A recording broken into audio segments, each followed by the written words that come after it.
body's so messed up from all the hard work I've done my whole life that and I'm like, well, I mean, I'm kind of getting there at 52, I'm starting to slow down. I'm out there playing ball and I'm slowing down, right? Like my arm, for those that can't see, my arm's all bruised up.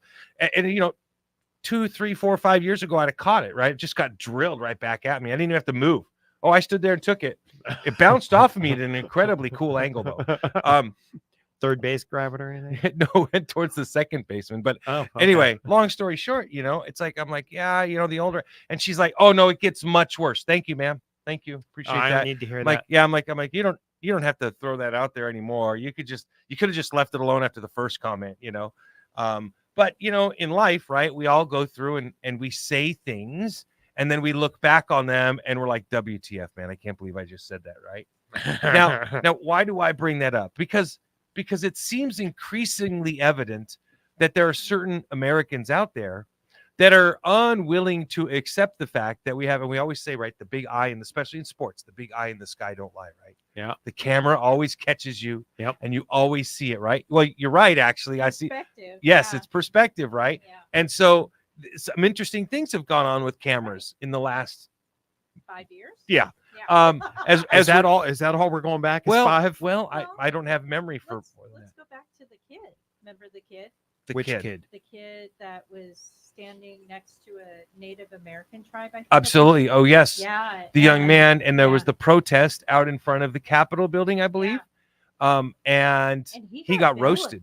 He absolutely, yep. He ended up winning large lawsuits against CNN and other news organizations because they vilified him and cut that video clip up. That's right. Yeah, absolutely. 100%. That was a great story, by the way. Yeah. And people, that's why the presidential debate is at CNN studios in Atlanta without an audience. They can't afford anything else anymore. I'll tell you, man. I'll tell you. I am kidding. It's sue us. You might.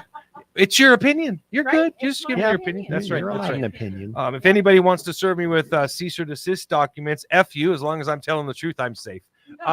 So here's the thing. We're watching this stuff in the news. Now, I bring this up because I was listening to this debate I won't even tell you what station, because they had a person from each side of the aisle having this debate. And the Republican representative in the group kept making mention of, he's like, it's funny. He goes, every time I come on one of these cable news radio shows, you guys want to talk how vote for Joe Biden because Donald Trump is a felon. That's what you keep pushing at. He goes, just do me a favor. Tell me why to vote for Biden without saying the name Donald Trump, would you? And they never can. And so he brought up this idea. He goes, listen, my candidate may be flawed. Yours doesn't remember where he's at. Right. That's true. And so I was like, well, that's interesting. Those claims have been being made a lot, right? Mm-hmm. And so I went back because I found it really interesting that he had a couple of episodes, we'll call them, at the D-Day memorial. Oh, he who had what kind? You're talking Sleepy Joe had an episode. Sleepy Joe was passed out. Yeah. Oh, yeah. He was out there, right? Well, so one of the incidents, he's standing with there's a woman in the French president. Nobody cares. He's French. Anyway, and all of a sudden, in the middle of the presentation, Joe Biden makes a left face and walks off, like in the middle of the whatever's going on, right? And then there's a woman who walks around. I think it might have been the either another prime minister or maybe one of the prime minister's wives went over and kind of grabbed him by the wrist, and she's like, oh, over here. Oh, everybody's over here. And he was so I heard these guys like, he wasn't doing anything wrong there. He was just giving a thumbs up to a skydiver that landed. I'm like, okay, well, is that true? And so I went and I watched it and I slowed it down. And sure enough, he was giving a thumbs up to somebody, right? So I'm like, well, I wonder how much else they're saying about Joe Biden, right? Because of the media. What else are they saying that isn't true? And so I took a really close look at this whole Joe Biden made a left face and wandered off, quote unquote, because the Democrats are saying he was simply giving a thumbs up to a skydiver. Huh. Fascinating. He was looking the wrong direction. The skydiver was off to his right. Right. So if he was giving a thumbs up to somebody that was skydiving, which he may have been, it was a dyslexic thumbs up. Well, it was certainly a thumbs up to somebody in the distance because it wasn't on camera. So I'm like this. It's interesting, the perspective that we're getting from all of these people on both sides of the aisle, Mhm. right? Like no Republican wants to talk about Donald Trump's convictions. And do I blame them? No, not really. I don't blame them for not wanting. Listen, I can't escape this, and I don't know how Democrats are comfortable with. Listen, these are the same folks whose vice president gathered funds to bail people out of jail during Mhm. Black Lives Matter protests. Okay, Yeah. Right. and for them to, so it's so disingenuous for me to hear them. The people that hands up, don't shoot, which was a lie.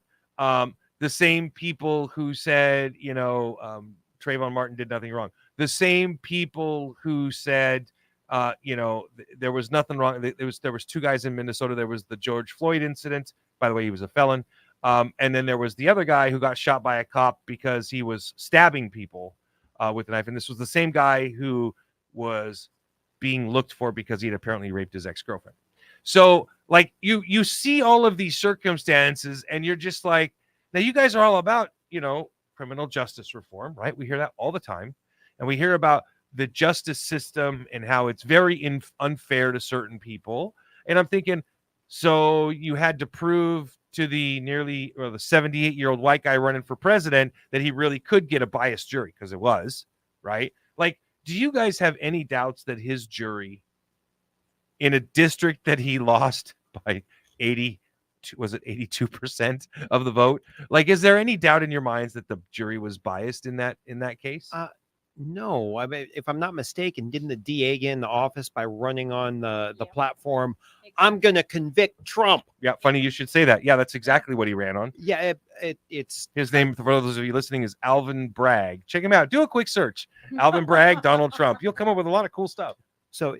I imagine it's probably a little difficult that if the district he won in is also the district that is hosting his trial, Isn't that funny? that it might be a little Yeah. hard to get an impartial jury. Yeah. Mhm. You know what else is really funny about that is that they also don't talk about how the judge's daughter is a campaign fundraiser for the Democrats. They also don't talk about how he donated money. The judge himself donated money, albeit not a lot, but he still donated money to President Biden's election campaign. Like, there's every reason in the world to look at this whole thing. You're like, you're what? You did what? And you did what? Quick question though. Yes. Did the judge, and I'm not Mhm. questioning your source. It's okay. I truly don't know this answer. Do we know if the judge only donated to the DNC or to Biden's campaign? That's a great Or question. Did the judge do both? Because when I went to Mhm. college, we were told as prospective business students, owners, all that stuff, you really should donate to both sides. Yes, That way, if which is the you're- best way to go Yeah, about it. because 100%. then you're 100% above board, but Yep. also that way no one can ever come back to you and say, well, you didn't support me if you're trying to push through legislation. So- Yes, and it is always a positive affirmation, I Right. believe, to be able to point to that. And listen, I've been very open. Mhm. That you are running for office. I donated to her campaign. Look, so clearly I don't have a problem donating to Democrats. Right. It's Paul's vote for all. So I just, it needs to be, put out there, and just, certain people need to be reminded on occasion. But, Do they exist anymore? well, so yes, apparently we just haven't pissed them off in a while. So, Okay. so there's no need, there's no hatred coming from them or from that direction from the county. Is your mic not on? I don't know. Check with Dennis. The reason I started really thinking about this stuff is because you posted an article in our chat room for us to discuss Right. about third parties and third party candidates. Testing. Yep, you're there. There I she gotcha. is. Yep. Thank you. And I found it to be a very fascinating article because I agreed with it. Right. But with most of it, but I disagreed with the overall premise, I think, but I'm not sure. So I wanted to discuss it, right? And the premise of the article, right, Tom, is that because of the two candidates we have running with the two major parties, it's going to be a hell of a year for third-party candidates up and down the roster, right? Like Right. all third-party candidates all over the place. And I totally agreed with that premise.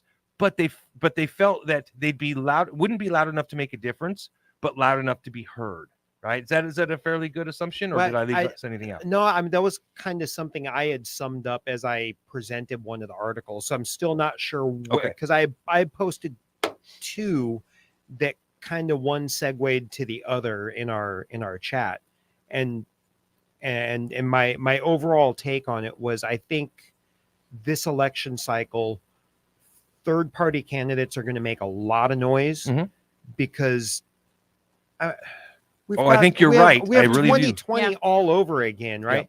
And when you talk to people just out in your life and in the world and stuff, no one's happy with either candidate.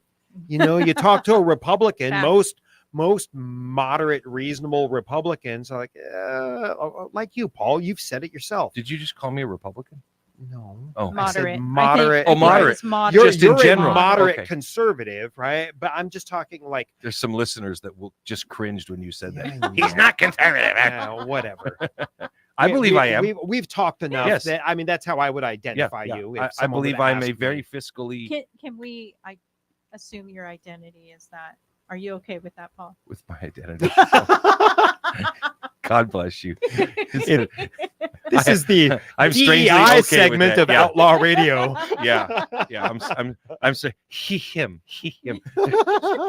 No gay men in Russia. No gay men in Russia. Oh, I hope we're going to talk about that. Yeah, we can talk about that. There's Not a Russia, or not gay men in Russia, but Russia and Putin yes, yeah, some interesting stuff there, right? traveling. Yes, Oh, Um, I've missed a little of that. So yeah, you guys will have we'll- to catch me up. we absolutely will. In fact, I was kind of thinking that's a segment, second hour. Yeah. But Okay. here's awesome. there's a funny movie that came out on Netflix during the COVID, whatever you want to call it, Experience. and it was about it was a musical starring Will Ferrell.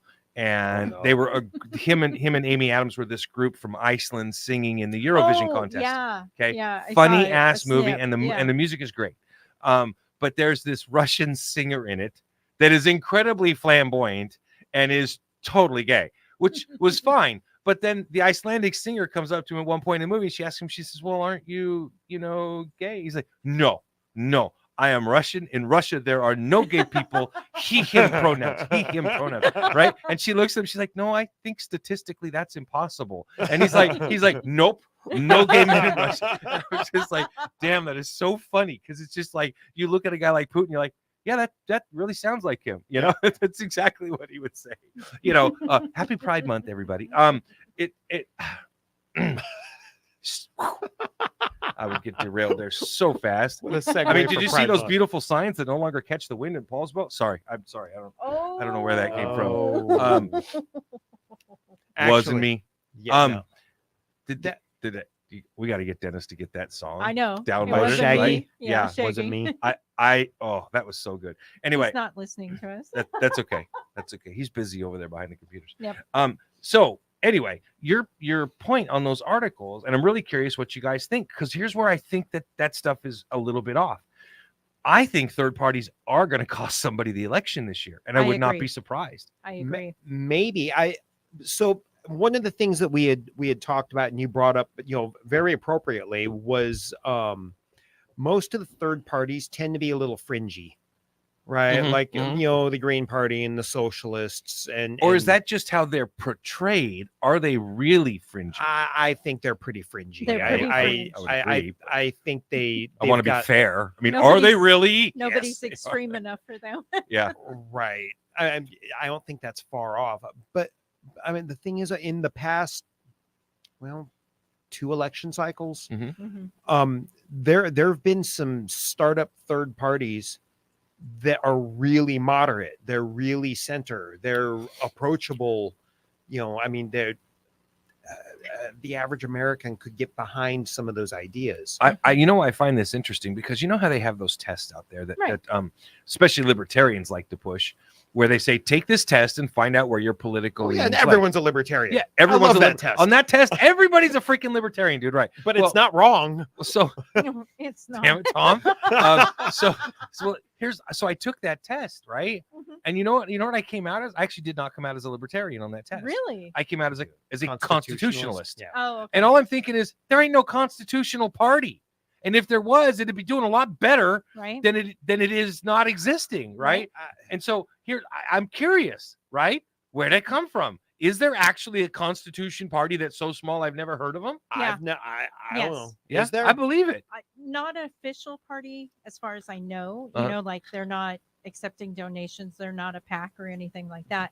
But I do know that there is a movement. Dude, if I can lose a couple pounds, I'm down with the movement, dude. Yeah, maybe not an underground per se, but Uh-huh. you know, mostly like on obscure Facebook, Okay. private Okay. chats, or even like, gosh, what was it? Reddit stuff like that. There is a growing movement to go back to the Constitution. Boy, and there's also interesting things going on with RFK as well. Oh, So- that was going to be my other Yeah, comment. and Between the Gen Zs and the millennials are PO'd at Biden for all the broken promises on student loans. well, So- you know, I get that. Mhm. And that's one of the reasons why you should be careful when you make those promises when you run Yep. for office, right? Well, so the problem with the progressive left right now, though, is everything is on a whim. So they promise, A, and then 3 or 4 or 5 weeks later they promise B, and They're then having to walk stuff and then back. yeah, Wait, and then wait, 2 months you mean later I they can't promise, parole everybody that's in jail for drugs? Well, Yeah, and then they promise C, and promise C contradicts promise A, Yeah. and then promise A impacts promise B, and so nothing happens. Yeah. And of course your constituents get and pissed off. yeah, and the public never reads the fine print.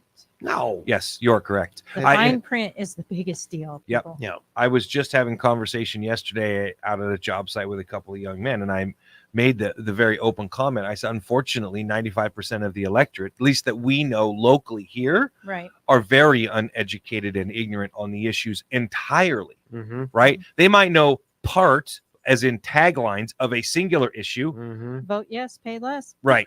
You know, Well, it goes back to that single issue voter thing. I mean, Absolutely. we have such a tradition of that in our society. I like the way you say tradition. Makes it seem less crappy. Well, no, it's pretty crappy. Because I'm like, I hate it, dude. In fact, I was debating in my mind. I really wanted to volunteer to be a poll watcher this year. Mhm. Really, really wanted to do it. But I'm like, but I can't give up being on air on election night, Right. because it goes back to why people, whenever we bring up the last election and people are like, the election wasn't stolen. You know what? Maybe it wasn't stolen, but there were a lot of issues that deserved adjudication. Yeah. And you were told if you wanted to talk about those issues, you were some election denier or something. No, I was watching it happen. We were broadcasting live and some things didn't make sense. Yep. Can we discuss them? Nope, can't discuss them. Well, now all that does is make me feel like even more something was wrong. But anyway, I'm sorry, I digress. Well, but that reminds me of, I think it was a cartoon that you had posted in our chat about, the donkey.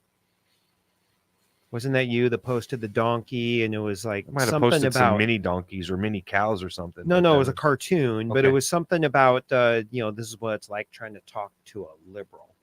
And no, the but I wish donkey I'd have would just posted sit there that. going, 'cause I Was was- it "Ah!" oh, yes, that was me. It wasn't me. Yeah, I'm pretty Yeah, sure that that was was you. Yes, that was me. Yeah, Yeah, all I do is make the donkey noise for yeah, you, right? yeah. Then I remembered. Yeah, yeah, absolutely correct. Well, it's funny because as the wife and I are working on the property stuff, one of my dreams has always been to have a mini, a section of mini animals on the farm so that I could put them in the horse trailer, like Right. take them to the Alzheimer's clinic, take them to Oh, kids' okay. birthday party, stuff like that. Yeah. Just bring the animals, the miniature animals, to Mhm, people who right. otherwise don't get to see them. Dude, you should have seen it. A couple weeks ago, across the mall from our tasting room Mhm. is a pet store. Yeah. Right. Mhm. Wait, there's a pet store downstairs now. yeah. You didn't know Yeah, that? they No, do I pet didn't. Oh, food yeah, and all it's really kinds big. of stuff. Okay. Yeah, Yeah. it's a really good pet store. Yeah. It's all So very it's quality stuff. quality. Oh, Yeah, yeah. very much so. Yeah. Gotcha. The I'll have owner to is check 'em out. the owner is a veterinarian. Oh, really? I yeah, didn't know yeah. that. So there's a veterinarian clinic kind of attached to it. But someone Oh. had brought their miniature pony in. Mm. So there was a miniature pony cruising the- through the mall. Oh, really? Oh yeah, That's Just funny. Cruising around, it couldn't have weighed more than 200 pounds. It was Yeah, tiny. yeah. Those really small, the micro minis. Yeah. Are just crazy. And I was telling my wife, I was like, I want to get a couple of micro mini pigs. And she's like, well, we started looking at the health problems and stuff like that. And Mhm. I'm like, well, you're right. That may not be the best idea because they have a tendency to have a lot of seizures. Right. What And- you know what you do with a micro mini pig? Make small bacon. Yeah. I say if it's got health problems, you just make micro mini Yeah. bacon. Micro mini bacon. Canadian bacon. Oh, That's the whole slab of meat on the no, I'm just kidding. Anyway, Outlaw Radio Network. We're gonna We're going to be back right after this. Stick with us while Dennis pays some bills. Go, Dennis!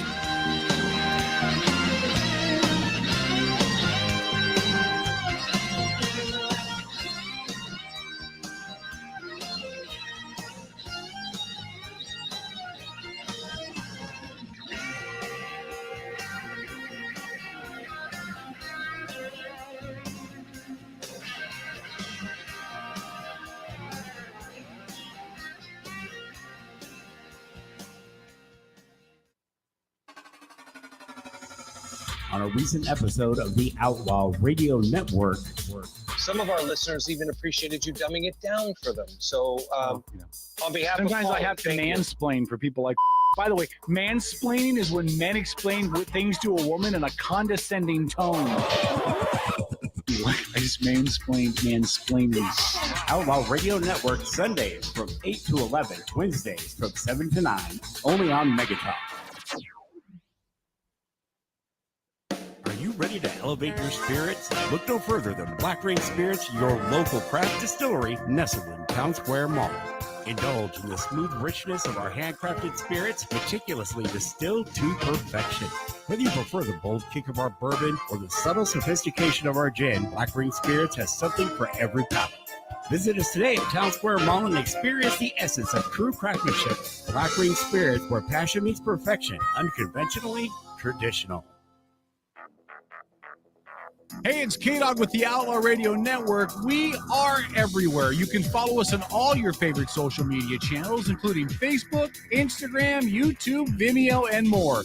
And if you want to follow me personally, hop on your Twitter and just search for K-Dog the Outlaw.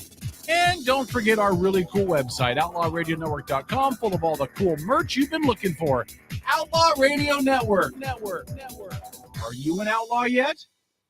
Hey, it's K-Dog here. Don't forget to check out our brand new website, outlawradionetwork.com. Not only can you catch live streaming of our live shows, you can catch an archive of all of our older shows. On top of that, the coolest merch on the web. Outlaw Radio gear is available with some great stuff now and more stuff to come. Only available at outlawradionetwork.com. Get outlawed on outlawradionetwork.com. All right, 1 minute. On some of the issues that were still going on with the Are we live? We are on Facebook for 1 minute. Woo! wonderful. 1 Okay. minute. Let's go. Yeah. So for those that don't know, so we listen. The good shit happens during the Facebook breaks. Right here.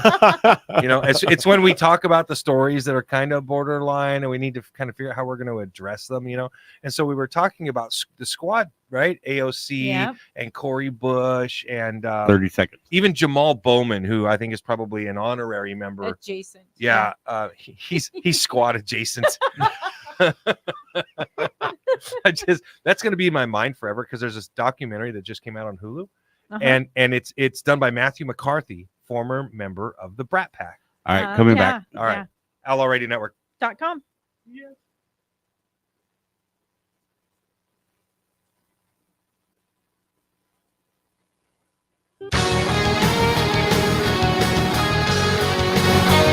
This is the Outlaw Radio Network.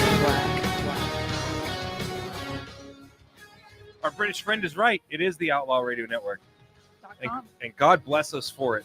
Listen, folks, somebody has to have the cojones, the willpower, the strength of character to be able to get on this radio multiple times a week and speak the truth, not our truth. By the way, whenever you ever notice that when somebody says, "I'm speaking my truth," you're like, "Oh, he's full of," right? At that moment in time, Postmodernism. yeah, I'm like, I can't take you seriously ever again. I'm sorry, but have a nice day. It's just, I don't know. I just find that to be one of the most disingenuous lines a person can. It's like saying, I know I'm lying, but if I tell you it's my truth, you have to accept it, right? Yeah. I just I want to beat my head against the wall. But, you know, God bless schools for enabling our children to believe that they should always speak their truth, you know? Oh, I'm sorry, Johnny. So the building didn't burn down? Well, it wasn't my cigarette that did it. You know, I just ridiculous Yeah, stuff. my truth doesn't get very far at my house. Right? I can believe that, Lori. Yeah, without a doubt. Lori's like, did you say my truth? Yeah. Hey, John, get your brother's sword for me, would you? Yeah, you can sharpen it walking up the stairs. That's fine. A sharp cut is a what? Oh God, what did my wife always say when she was butchering chickens? A sharp blade was a humane blade. Yeah, that's what it was. Yeah, I didn't understand that till I came home from work and found 50 butchered chickens in her farm. Whoa! Did she? Yeah, her and Jocelyn. At the time, I think Joe was 9. and she pulled the feathers too. They did it all Oh. right there while I was at work because I was like, I can't do this. They're That like, was okay, the- we'll do it. Yeah, that's the worst experiences. Yeah. Pulling the feathers. They Oh. have this device Oh, that did they? plucks all the feathers for them. So they would Really? they would Is that the thing that looks like the big vat with all the little fingers Yes. in it? Yep. Yeah, I've seen those. Yep. And they're Yeah, like and- just little rubberettes kind of, and they grab just enough that they pull all the Oh. feathers out. Yeah, and don't you get your like screaming hot water going Yep. through them too, and you just Yep. work the chicken in and out. Yep. And next thing you know, you've got a plucked chicken. Yep. I will Yeah. tell you, man, there is a huge difference between fresh butchered turkey and chicken. Oh yeah, and like the stuff you buy that's It's frozen been out of the store frozen, and stuff. Oh yeah. It's a big difference. I mean, Yeah. at least that's what everybody tells me because I can't taste the difference ever. But Oh. they tell me that, no, that huge they, difference. Yeah. that they can taste the difference. So I Yeah. just kind of take Even everybody's word cooking, for it. there's a difference Yeah. in the cooking. Wait, does it Yeah. cook different too? Yeah, there's more juices, but Yeah. not only that, it's fresher and it has a better flavor. I know you can't taste, but I'm telling you, that sucks. Too. and you don't like if you're seasoning, you don't have to use as much No. to Okay. taste. Yeah, Yeah. no, Okay. that you get the, you get the flavor of Yeah. chicken without Yeah. having to load it with salt and a bunch of other Right. stuff. Or you don't I get gotcha. the fast food chicken Right? Yeah. rubber Yeah. texture. The rubber Yeah. paste, the Yeah. chicken Right. paste. Yeah. Yeah. Yeah, I hear you. So Mhm. we were talking about before we went to break Mhm. about the third, the the additional parties, political parties, third parties, Right. Mhm. having an impact in this election. So, like I said, I'm interested, and I'll obviously give my opinion. I'm not afraid to talk, and I'm curious what your guys' thoughts are. Do you think that the third parties will have an impact? You think that they're going to be heard? How do you feel that they're going to have an impact, or do you think they will actually impact the bottom line votes for anything? Tom? So, what I hope, right, just being a supporter of a third party. Mhm. I mean, basically, I'm in the libertarians. Not very many of us yet. He just pointed at me and said, "Yeah, I like, did. Yet. he's gonna reel me in like a fish on the hook." Go ahead. Well, Hey, you never know, man. I can't see the future. Maybe I get so pissed off I finally do. But 24 years of radio, and you try to not commit to one party or the other. I mean, I could conceivably commit to the Republicans, but I think that there's too much. Well, we'll get to that later. Anyway, go ahead. so right now, how many people are in the United States? 380. 330 plus Is million. it 330 million? I thought we were up to 380. After We the last we could be, census. dude. It's like, Whatever. I mean, have you seen the borders lately? Yeah. That's a fair assessment. But lots of those people don't get to vote. But they're not Really? supposed to vote. Okay, there Yeah, I you was go. gonna Okay, say, yeah, can you let's qualify go- that? let's- Because I'm pretty sure in Okay, Seattle they'll be let's go with voting. not supposed. I was going to say, vote. I'm pretty sure we had a president here not too long ago that did a Telemundo interview where he said, if you vote, nobody's going to come after you.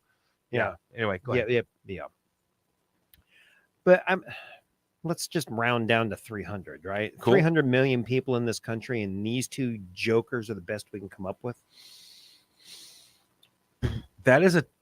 Okay. So, for a But that- second cycle in a row. Okay, That's so- the kicker. so I hear that a lot, obviously, and for obvious reasons. And I think a lot of people legitimately feel that way. So, unless you're a Joe Biden Democrat, Mhm. right? Because I don't think Barack Obama Democrats are in line with Joe anymore. Well, I think right now you're seeing a third term of Barack Obama, Yeah, but it's okay. Yeah, I would agree with that as well.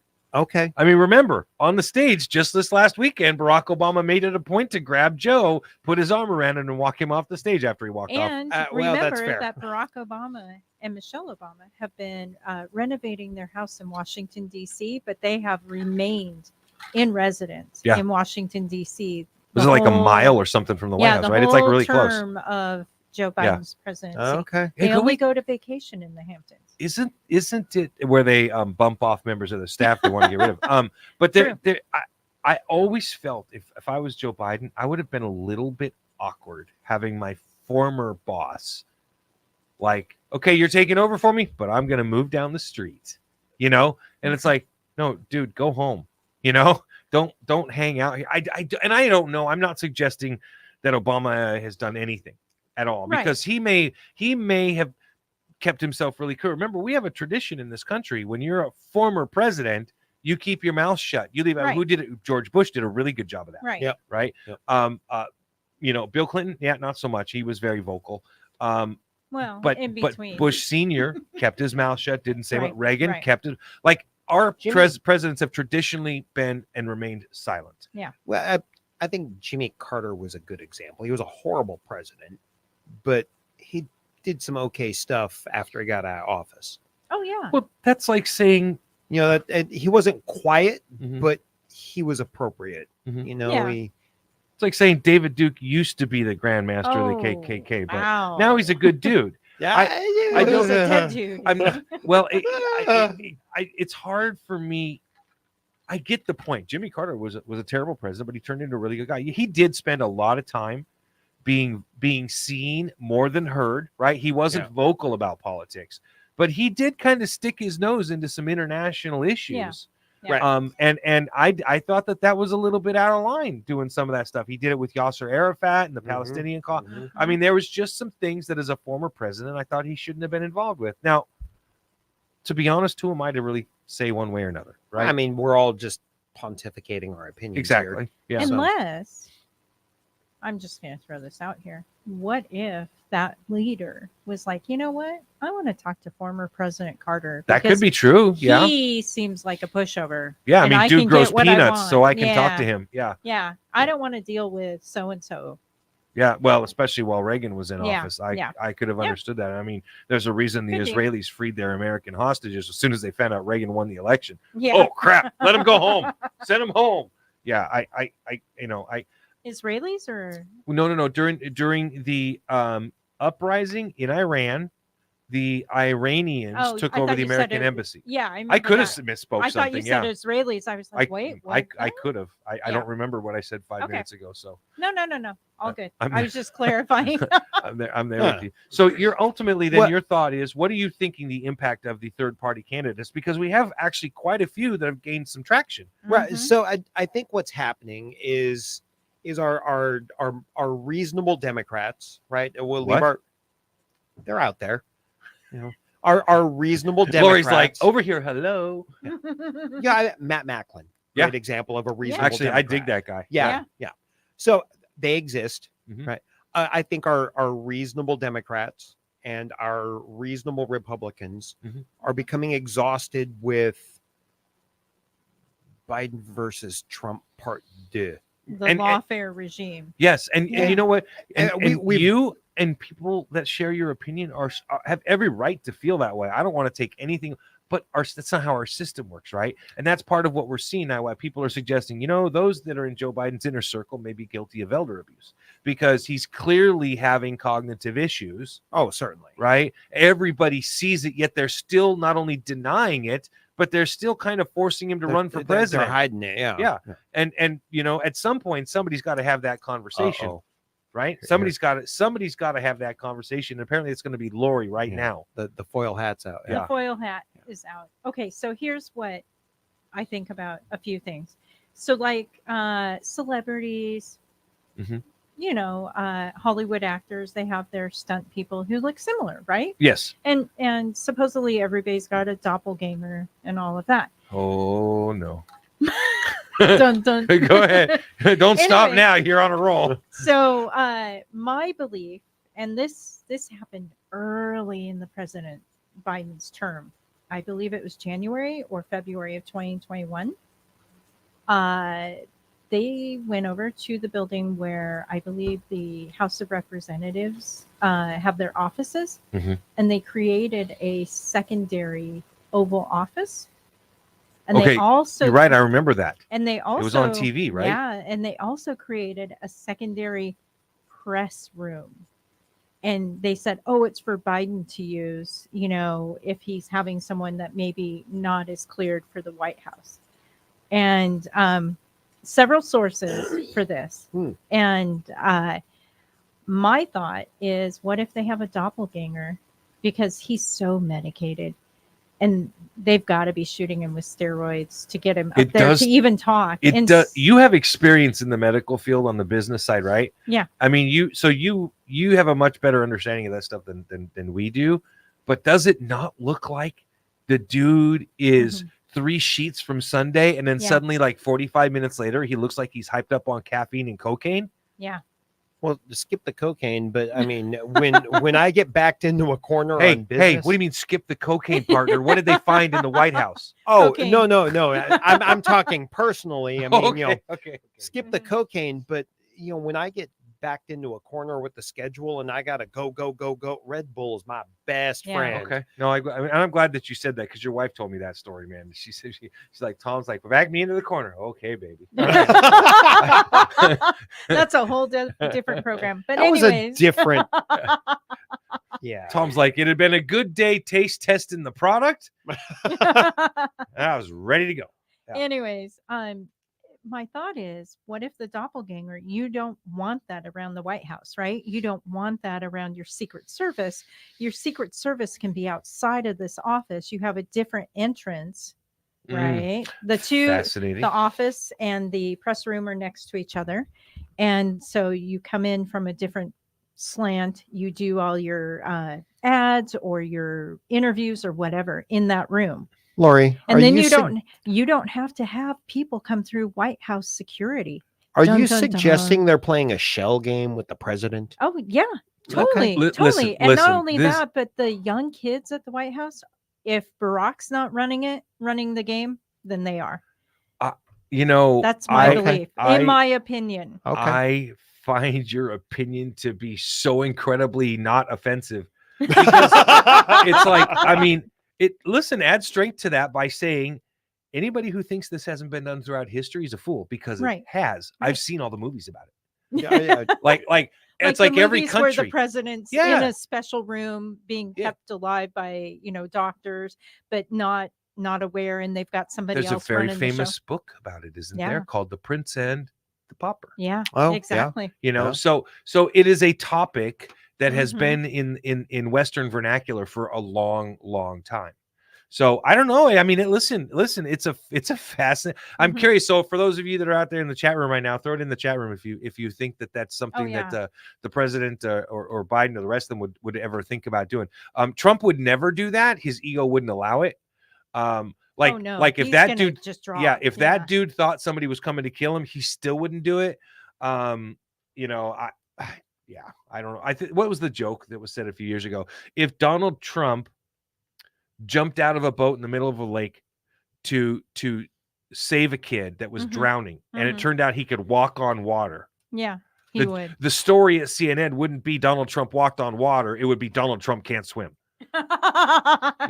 So Yeah. That's funny. That is true. it's funny because we could all actually go, yeah, they would. Yeah. They would. Yeah. Yeah. So it's some of the way some of the stuff is going. It's just Yeah. absolutely bat crap crazy. But But speaking of Trump, have you guys heard? A lot of his what I would call more recognizable names in the Trump sphere are calling for him to not pick Nikki Haley as his VP. They're So out. They're out if he does. so I Did I miss something about Nikki? Did well, she? 'cause she's not on the misstep short somewhere? list. No, I but a don't lot think of people she are is either, but suggesting a lot of people are talking. They're about it. saying they still think she is, and they're just not making it public. Yeah. I can actually understand why people would say that. Yeah. Because they're like, look, she's created some legitimate consternation within the party, and she's been divisive. Look, I think that's everybody who runs for office. That's Yeah, their I job, is agree. to be divisive. Donald Right. Trump is divisive. Yes, Yeah. absolutely. I mean, Joe Biden is divisive. And if you're running for office, what is your job? I think your job Divide is and to conquer. well, and to basically illuminate the differences between Right. you and your opponent. Yep. You're telling people this is what's different between me and this person, so Mhm. vote for me. Yep. So divisiveness should come with it. I have, like, the people that are on his short list. I think Marco Rubio would be a great candidate. Mhm. Because he would bring in, it wouldn't have to be much, but it'd be a little bit, some of the Latino vote. I think it would make the Latinx votes more willing to vote for him. He's already, the numbers show that he is attracting the African American and the Latino vote at double the numbers he was Yeah, holy 4 smoke. years ago. Yeah, The numbers are and- through the roof. Yeah, well, for a and- Republican anyway. Right. And Biden's tanking on those Yeah. same numbers. Yeah. Yeah. And it's funny because if you hear people like I've been following the Drudge Report since 1998, right? And you could tell at some point Matt Drudge walked away and left the keys in the hands of somebody else because at the beginning of Trump's campaign, the whole coverage just changed. And so now it's no longer, because before I consider them slightly to the right. Mm-hmm. Now they are almost not quite, but they're almost tipped over to the left. And one of the things I found interesting is that they talk about poll numbers pretty frequently on there, right? Mm-hmm. Now CNN, MSNBC, all of them talk about the numbers that come directly from the other polling situation. Well, Drudge Report now only pulls polling data that shows a statistical tie. And he's the only site showing that there's a statistical nobody in their right mind thinks that this race is a statistical tie. Like, yeah, nobody. He had it on there again today in his coverage that Donald Trump and Joe Biden are in a statistical tie. It's just like, where are you getting your information? Cracker Jack box. Man, I'll tell you, it's just crazy. Even Nate Silver's, which was, what was it called, 527 Sports or something like that. Right. Even he's now saying he's like Trump's got like an 85% chance of winning. But those numbers, all of that could change, right? Those numbers mean nothing. So it's a snapshot, though, right? Right. It's a snapshot of today. But here's the problem with those numbers, because we're on this conversation about smaller parties, right? I don't even want to call it third parties because there's so many of them. Right. Third, fourth, fifth, sixth, seventh, eighth party. Yeah. Just additional parties, smaller parties. Are you trying to tell me you think that the Green Party, the whole vegetables have souls idea is has no shot? Is that what you're saying? What? Yeah, pretty much none. That's my joke about the Green Party. They're like, don't eat vegetables; they have souls. None of those third parties, if we want to call them, or individual RFK, none of those people are taken into account during the polling. Well, at least not to any depth. So, I listen. Here's the political polling depends on who the polling agency is, right? But when they have a list of potential vote, like you'll see on there, it'll say poll taken of 1,000 potential voters, right? But there's a difference between potential voters and registered voters, right? Because registered voters means if your name is registered to vote, they'll count you. If it says likely voters, that means they're only calling people that voted in the last election, right? So there are vast differences, but as to your point, you may be right, and it brings up an interesting point that I have not researched. People that register under third parties, do they take their information and pull them? I don't know. I don't know either. Yeah, but I can't imagine that the quick release numbers that they pump out all the time, they just go, okay, blue or red, black or white, A or B, 1 or 2. And the magic is in how they ask the questions, right? Right. For sure, 100%. So, but I mean, when we get back to, what we started, the topic we started with, come on, Tom. What impact are your third parties going to have? I think what's happening. I say yours like you own them. Yeah, That's they're all mine. Yeah. I honestly, I think the impact that's going to happen is we're going to see the same. With the Electoral College, we're going to see blue or red. I don't foresee seeing any gold or green or anything else out there. It'll be blue or red. I think you're right. At least not yet. Right. But on the popular vote, you're going to see a big surge in all the smaller parties. What kind of percentage do you think? 2%, 3, 5, 10? I think it depends. Like Andrew Yang's Forward Party, it's reasonably new. But it's got a lot of social media momentum and stuff. It does. And it's already gone through a fair amount of upheaval and stuff, but it's still holding together. And what's the coffee party? Wasn't that one? I don't know about that one. Yeah, I'm saying there was the donuts party, but that was mostly cops. Yeah, well, it's a terrible joke. Yeah, bad cop. Yeah, No, really I need to get a new writer. Yeah, it's okay. Honestly, I think we could see the popular vote. I would love to see the Libertarian Party get 10% of the popular vote. You know what? I would too, legitimately like to see that. I am deathly afraid of a legitimate third party candidate, as I've said many times before. This country, let me rephrase that. in the current iteration that is the Mhm. United States voting Right. public, it scares me to death if a legitimate third party gets really legitimately into the running, because Why? I think that nothing could be worse for this country, which is already at a tinderbox level, than to have somebody win the presidency with like 35% of the vote.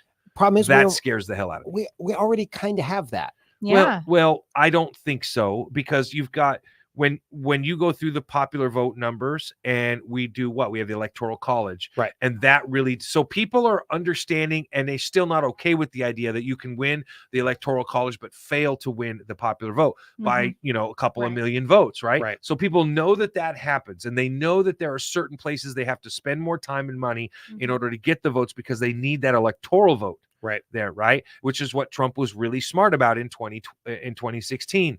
Biden was really smart about it in 2020. Yep. Okay. So, but nonetheless, if we get in a situation where imagine what would happen if you've got 269 or 268 to 268, right? And then you've got a libertarian sitting over here that's got like 2. What I do not think that becomes good for this country, because I think that there are people in this country that will probably, on both sides of the aisle, that are whacked out of their mind enough to do stuff that we're going to regret. I fear we're already doing that. Yeah, but then the Constitution goes into effect. So what happens then? I knew you were going to ask. I do not. I don't know. That's No, why I'm asking. I thought it was the Speaker of the House. Then But you got to have 269 electoral votes to win the presidency. 270, I thought it was. Okay, whatever it is, smart Alec. No, but I thought the Speaker of the House is the one who casts the next vote, and that was the big concern. It's a in good question, right? 2020 with Pelosi and versus so Trump. And the reason I bring this up is because I just heard some folks, some political commentators were just talking about this very topic, right? Like there is a nightmare scenario, Right, where the two candidates end up, and when I say nightmare, I mean they're looking at it being potentially real in this election because of the way the polling data is going right now. Certain guys, Trump winning not the right amount of states, but the specific states. right. And Joe Biden win a couple of specific states, and all of a sudden you've got a 270 tie. Yeah. In the Electoral College, right? And so tell me, I don't think anything good comes out of that, because if you put Kamala Harris out there to make the deciding vote, and you've already got Trump saying you stole the last election from me, I don't see conservatives burning the country to the ground, but I'm saying that I don't think that makes things better. And we have to find a way to start coming back together. We have a world that is near on fire. Yeah. And it's like we got to bring ourselves back together, not continue to drive ourselves further apart. It's my issue right now with the Republican Party and the semi-bird Dave Reichert stuff. Yep. They can't stop it. It's like a freaking drug, man, and people just cannot stop. Yeah. So it's not just the United States, though. What isn't? You mean that's this- looking at the whole this- world, or this- is in this yeah. political turmoil? This political turmoil. Okay, this that's this fair. the conservatives versus the liberals, the culture war. That's a global thing right now, man. I mean, Europe just got done with a big backlash from lots of the progressive policy that the average person just doesn't embrace. And so there's been a big conservative backlash in Germany and France, and Canada is starting to see it. For those of you on the left, take a look at what the farmers did in Europe. Oh, Yeah. yeah. So if no candidate receives a majority of electoral votes, the presidential election leaves the Electoral College process and moves to Congress. The House of Representatives elects the president from the 3 presidential candidates who receive the most electoral votes. You said 3 presidential candidates who received they take the most. top 3 who receive the most electoral votes. So if you think about it, you think about your Green Party and all that. So Yeah. let's say RFK, Mhm. Trump, Biden. Mhm. So if Trump and Biden are not at 270, RFK is back in the running. He could conceivably win. Look, worse things. I would, if you What gave me a middle choice. finger. Honestly, Yeah. I think if we had to pick the president between, Trump, Biden, and RFK, take RFK. I bet that you would. I wouldn't go that far, but I would say if you gave me a choice between RFK and Biden, I would take RFK all day long. Yeah. I absolutely would. I he's got all of his factories, like Yeah. like dude's still intact, and Yeah. but it still scares the hell out of me, man. I'm telling you right now, it does. Our system has checks and balances. It's supposed to. It's supposed to. Yeah. Well, when we discuss the idea of small parties, third parties, whatever you want to call them, it shouldn't be scary to put someone in with some crazy radical ideas. Like You're right. Andrew You are Yang, correct. right? Yep. With, Yep. with his idea of UBI. universal basic income. I Yep. think it's a horrible idea. No, Thank but you. Thank you. It doesn't mean that he doesn't have a bunch of other good ideas that we could use. thinking And- outside the box. Yeah, and Yeah. those Agreed. checks and balances can shut down that UBI thing. Yeah, and going too far, too extreme Right. on any of those. Mhm. Right. No, I'm right there with you. Yeah. I really am. Yeah. I think what you're saying is 100% correct. What we need to do is get the rest of the voting population on board. I hate to say that. And hey, Kevin, if you're listening, call in right now. No, okay, he's not listening. He over the years, there's a phenomenal point that he keeps making over the years, and that's that election day should be a federal holiday. Mm-hmm. And we do have a duty and a responsibility to vote as American citizens, and too many people don't take that duty very seriously. And that's something that would help people take it seriously and find some way to incentivize it as an employer. Okay, you're off today. It's a holiday. Go vote. If you go vote, I'm gonna throw you $100 bonus. Just whatever. Just find a way as an employer to motivate your people to go vote. Because I know for me here, it makes me physically ill when I look at the numbers and see, 39% of the people in my county voted this year. You schmucks. Yeah. Like how hard is it to fill out a goddamn piece of paper and mail it back? Mm-hmm. It'd be nice if it were filled out with a little education behind it. Yeah. Yeah. They could even put some special stuff on the little lick it thing, so when you put it back, you get high. I don't know. Wow. Coming Would up you with like new your- ideas, Yeah, yeah. innovation. Would Here you we like go. your hallucinogenic envelope? Outlaw Radio Network.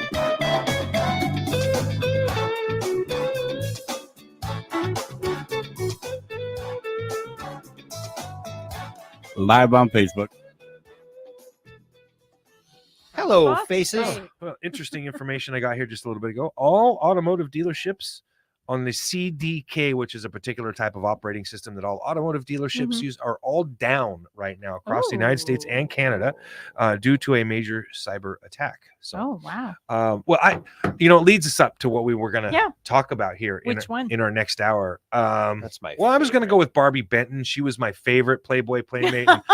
And, you don't know who Barbie Benton was? Really? You should look her up on your phone, dude. I bet you see her picture and you go, "Oh God." Yeah, dude. you'll know who He's she like, is. when I was 10. Oh, The 70s was great. yes, right.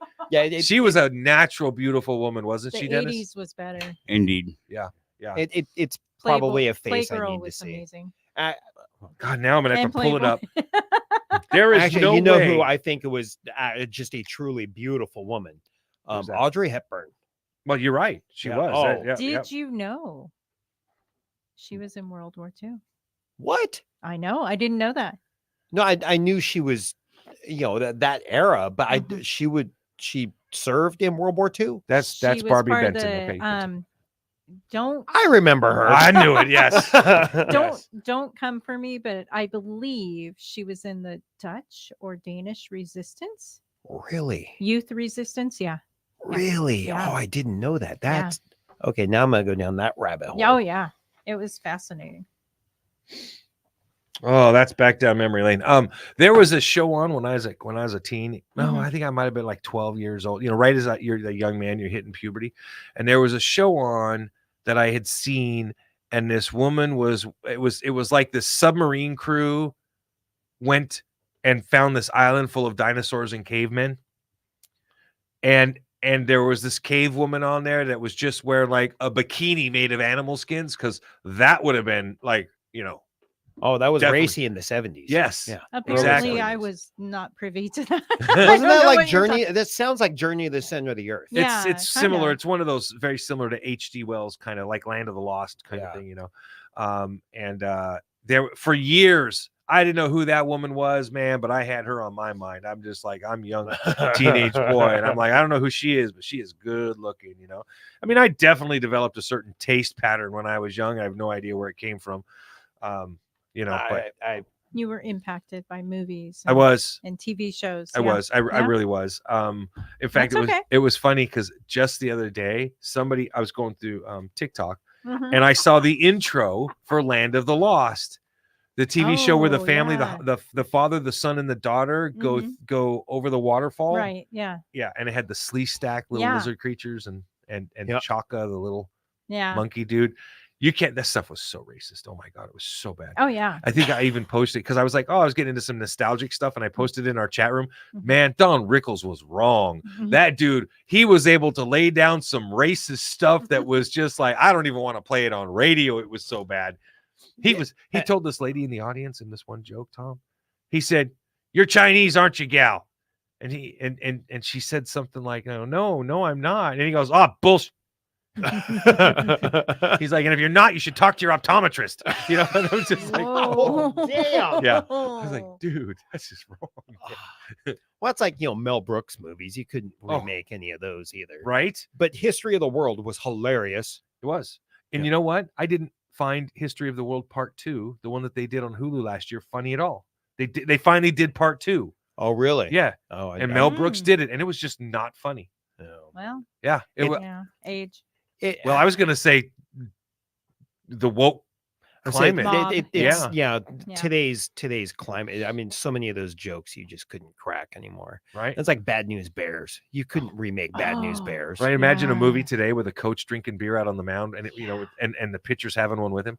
You know, Yeah. I it's just like, hey, Boilermaker, can I have a drink? Yeah, here, kid. Now go sit in the dugout. Yeah, that was a movie when my kids were young that my ex and I decided, oh hey, let's play some Let's watch movies, Bad that News we grew Bears. up on. And we turned it on and we both just kind of went, oh my god. Whoops. We turned it off. We're like, we'll find something else. How about Thomas the Tank Engine? Yes. Oh my god. I knew beyond. We're still on Facebook, right? Yes, we're on Facebook. Coming back. Okay, never mind. Not saying it. Oh, yeah.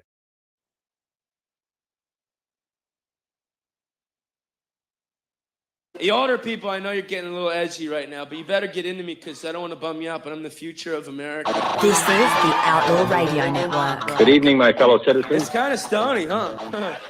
It's a real thing. A radio signal from another world. Check this out. The United States government presents The Outlaw Radio Network. To provide guidance to mankind.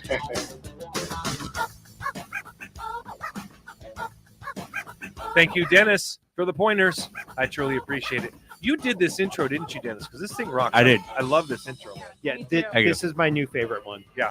Hey, lie to me next time, brother.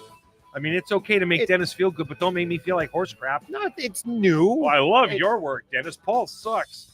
It's Whoa. just I said my new favorite. No, I it's mean, really good. It is really good. And it's got a great flow to it. Yeah. I totally like put the stamp of approval on, use it like whenever he wants. So anyway, so interesting story really quick before we get into the big one for this hour. Okay. Once in a lifetime interstellar explosion. Have you guys heard about this? No. Will be visible from Earth this summer. Really? Yeah. We're gonna Keep have a your eyes on the supernova or skies, stargazers, because NASA has predicted that the much anticipated once in a lifetime star explosion or nova will be visible to the naked eye this summer. It's incredibly exciting to have a front row seat. Assistant research scientist said, basically, it will be visible during the daytime from Earth. So you guys know how it works, right? Like when you look at a star that's Right. billions of light years Yeah. away, Mhm. that event happened billions of years ago in the Mhm. future, Right. right? So they already know that the star has exploded, and we will soon be able to see it. That's the best way to explain it. So they've already seen it with the telescopes looking way out there. Right. We just can't see the light yet, but it's on its way. So it's kind of fascinating. It's like looking back in time when Yeah. we see stars in the sky. Well, do you So- know how old the light is from good Lord, Jupiter? Thank you. So when you look at Jupiter in the night sky, Yeah. that light is 40 minutes old. Is it really? Well, that's super fascinating. I mean, I was going to tell you. In fact, I just had this conversation with Kevin about you, and Kevin told me, he says, you make sure that when it comes to talking about the planets and all the things that are important in the solar system with Tom, he says, make sure Tom takes and has the absolute best appreciation for Uranus. He said, no matter what, he said, don't let it get too far behind you, but just make sure that all of the appreciative measures are taken for Uranus. Okay. Right. So I don't know how long or how long ago Uranus the light is from important. Uranus is. Lube it up. It's important. For some people it is. Obviously, it's more important for others. Well, But I mean, if you and Pluto are good, and you know exactly how long Pluto is as far as the light goes. I mean, you saw the light. I saw the light. Hopefully Uranus didn't, but I'm just saying, Well, good for you. 40 minutes, huh? You have to go past Uranus if you leave Pluto. That's Coming this way. That's disturbing. Yeah. I'm just saying. It's very disturbing. You need help. Where's your wife? F-bomb. Oh my God. Anyway, that was just as a fascinating, cool little story. It is springtime. Right. No. I have. Is no. it summer? It's still spring, right? No, we haven't hit the summer Solstice. equinox. Yeah, solstice, right? Yes. Yeah, coming up. Solstice, not Sorry. See, it's you just said around the no, and I first thought, oh crap, I'm wrong. No, Like, you're right. You're okay. right. Today's the 19th. We have a couple more days. Yeah, it's the 21st. By the way, it's going to be 80 tomorrow and 84 on Friday. Oh, Yeah, but it's like a meat locker in here. I know it's really cold in here. I feels good in here to me, man. I don't know. I spent all day underneath a house releveling it, and Yeah. it was Yeah. well, I had and you get underneath the manufactured home. Mhm. Luckily, this one was like the cleanest I've ever been under, and they had just had all of their insulation redone and everything. Oh, nice. And so normally I'm used to being under these things, and you're crawling through not just spider webs, but insulation too. Yeah. Oh yeah. But today, none, and I was ecstatic. That's Nice. nice. So yeah, it's really good because it only takes a few hours, and that's a nice little cash cow on the contracting stuff. But anyway, where was I going? I don't know. I got lost in Uranus. I don't know. You were talking about the interstellar event. Yes, it is kind of cool when you get a chance to think about it. Yeah. When is it supposed to be visible? They don't know exactly what day. Now, how Do they're we have able, a range? they just said this summer. Oh. We're gonna be able to see it this summer, and which it does kind of strike me as a little bit odd. Like you can see a perturbation in the orbit of Mars that makes you know planet X is out there somewhere, right? You can see how a wave crashes onto the beach at Easter Island and know that 1,200 miles that way is the coast of South America. Like, I'd have no idea how astronomers and people that learn that kind of stuff do it. It's totally impressive to me. And because it leaves me like going, how the hell did you do that, right? Yeah. Lots of math. Right. Yeah, And a lot. but it still blows my mind that people are able to calculate that kind of stuff. But I'm thinking in my mind, but if you can calculate that and you already know that this star has exploded, don't you know the speed of light? Can't you calculate when we should see it? Apparently not, is the answer. Well, the problem is there's a variable missing there. Yes, Yeah. Uranus. And- No. We've accounted for my anus. And No, Uranus. Uranus. Not we- my anus. I don't need to talk about my anus. No, we've accounted for Uranus and my anus. Oh, Christ, you're taking that in a whole other direction. Come on now, it's 2024. Wouldn't the variable be the speed at which it's coming back towards us? No. Wouldn't it be slowing down? No? No, I thought because speed speed of of light light is is constant. constant. Right. Okay. We don't know the exact starting point from when they see Okay, it, that's so a good- you don't have the Oh, distance. Yeah, because I'm Right, so if I you wasn't can't- thinking if- light. I'm yeah, thinking if- particle. Sorry. That's Right, true. but if you can't measure that distance because Yep. we don't know when they observed It's it. not like you can shoot a laser to it and get a distance. right. so- Well, you could, but It you're would not take going to you know. longer than this light travels to get there. Right. So Yeah. you'll have the answer before the answer's back to Yeah. do the Yeah, calculation. creepy. Yeah, but so is Uranus. So it's all good. All right. How do you know about Oh, that? my anus or Uranus? You're doing it again, Tom. I'm talking about the planet, okay? Well, I thought I was Next. Oh my goodness gracious. So we're going to talk about Vladimir Putin making a very important, it's only the second time he's made this trip in his career as a politician. Does anybody in here know where Vladimir Putin Yes. went? North hold on. Korea. Oh, Oh, I was going to sorry. ask a question first. Oh, Go sorry. ahead. In Sorry, I his career as the leader of Russia, or Yes, back as the Russian president. Okay, because I mean he had like the what was it, KGB prior to the presidency. Correct. Yeah. Correct. So Yeah. he spent the last 2 days with Kim Jong-un in North Korea. They signed a mutual defense pact. They also signed a mutual agreement to provide each other with arms and ammunition. I saw that Do you think headline. they had a circle jerk?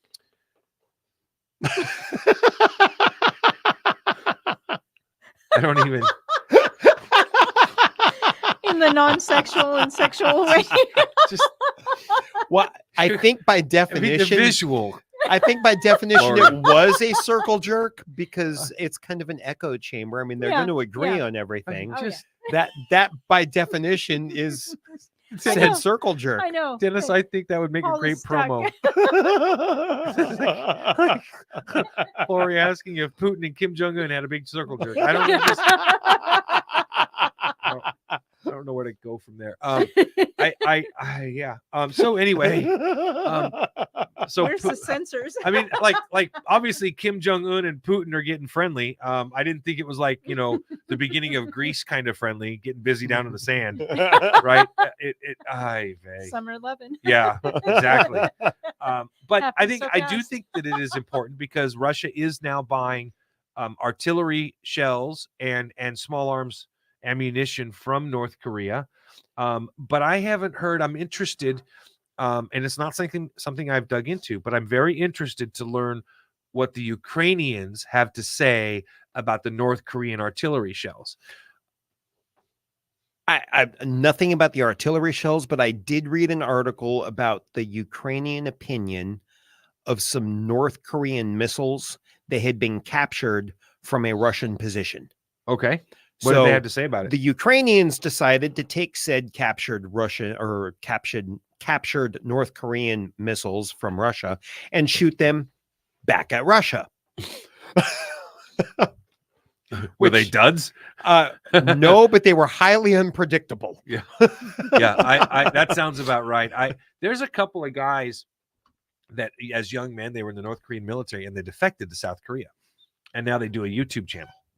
Okay. And so what they do is they basically talk about Western things and what it was like and how it compared to things in North Korea.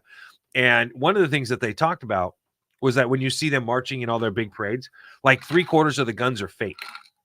Yeah. And they're like heard short on ammunition Mhm. and all this other stuff. They just don't physically have it. Right. And he's like, and when he goes, we're so short on ammunition, the one guy said in his YouTube video, he said that if you were in the special forces, you would get to go to the range once a year. Once a year to go to the range to shoot, right? He goes, if you were active duty like the regular military, you'd go once, period.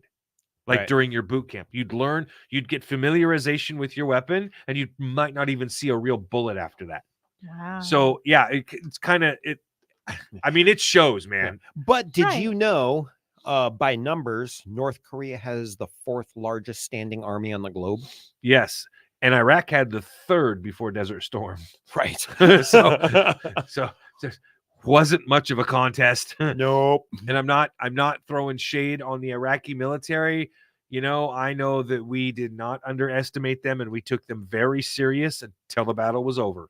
And it was at that point in time, we're like, dude.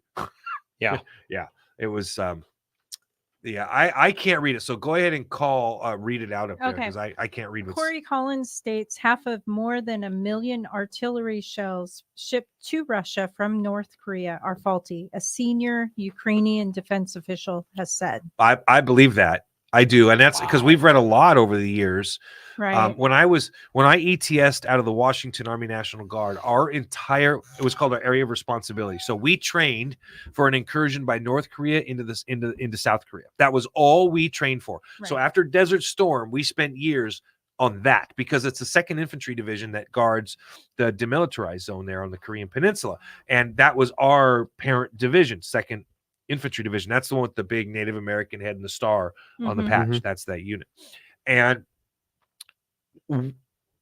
everything that we heard, all of the intelligence that we had coming out of North Korea, you would just read it and you'd be like, how on God's green earth do we take these guys seriously? You had to because they had the numbers.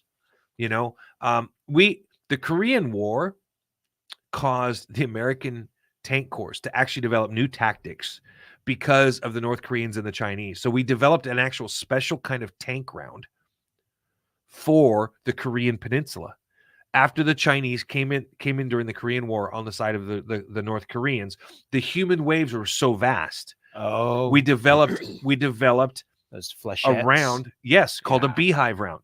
And for those to picture it, it's got a big round front on it. It doesn't look like it looks like a World War II tank. Well, it's hollow. And the whole front of that round is very soft. Well, it's filled with thousands upon thousands of razor blade flechettes. Mm-hmm.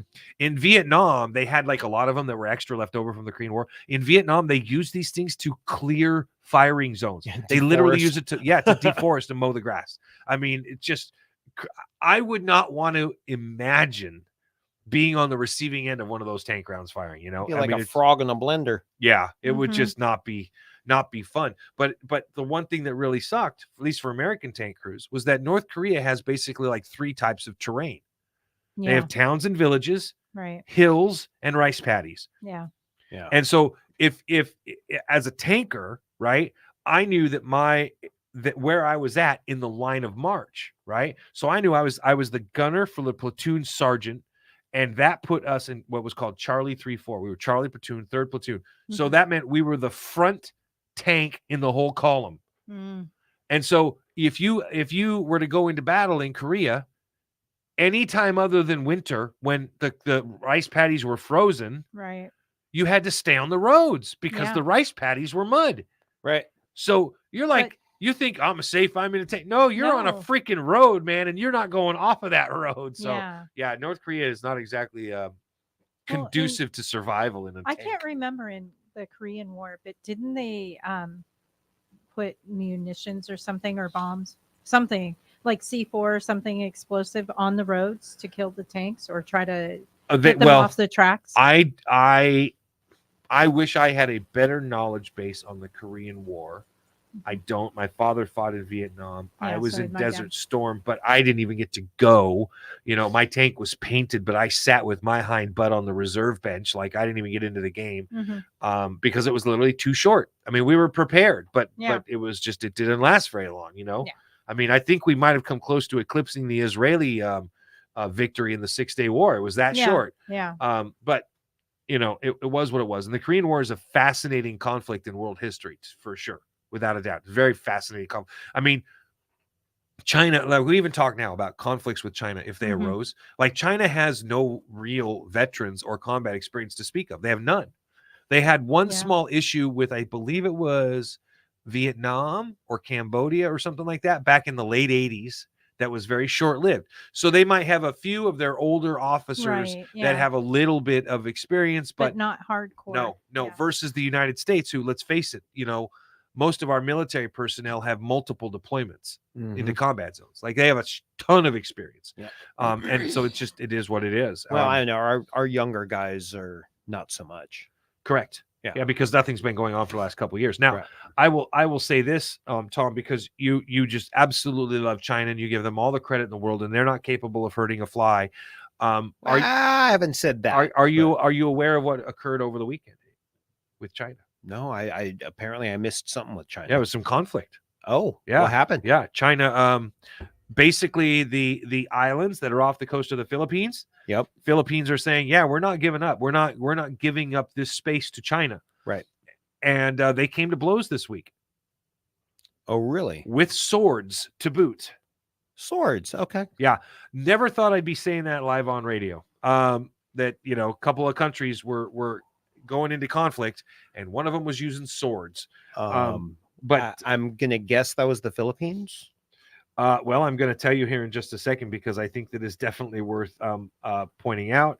But I know that you've been on this bandwagon for a while about how the Philippines are not going to do anything, No, right? China. Yeah. China's not going to do anything. Philippines are separate. So, no, China will behave.